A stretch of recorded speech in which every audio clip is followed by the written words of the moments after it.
Hey guys, it's me, Carlos.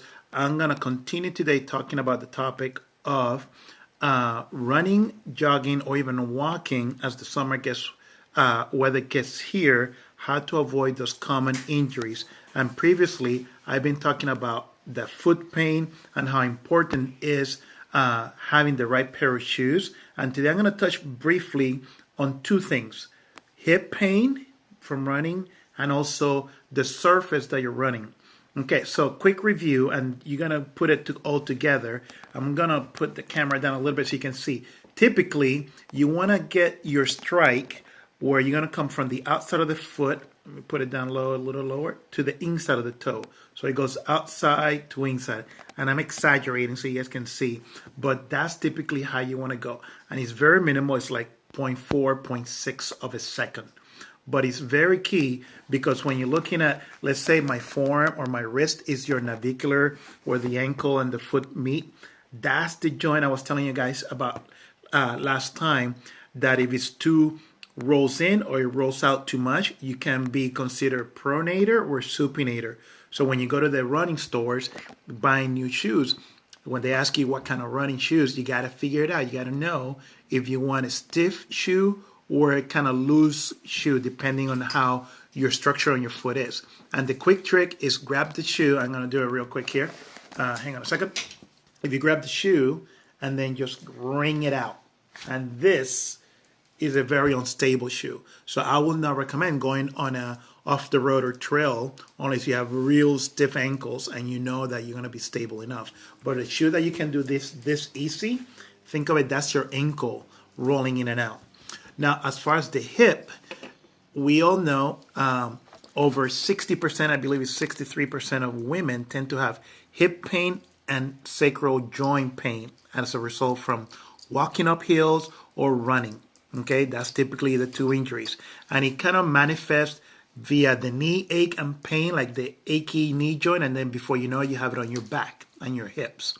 Now, a result of it, again, is because your foot ankle doesn't transfer when you're running from the heel into the toe. Biomechanically, your structures are not lining up accordingly. So you're stuck, or we call it stiffness at your joints above, which means your knee and your hips. So things to do if you're stiff, a simple way to think about it, if you feel the ache and pain on the knee joints, you need to loosen up. If you feel more of the sharp stabbing pain, you need to work on strengthening. And that's like a quick, without assessing you personally, but generally speaking, that's what happens. Okay. So when I talk strengthening, I'm talking about butt work and hamstring work. And when I'm talking about stretching or loosening up, I'm talking primarily hamstrings and calf, big time. Okay. So that's a quick overview.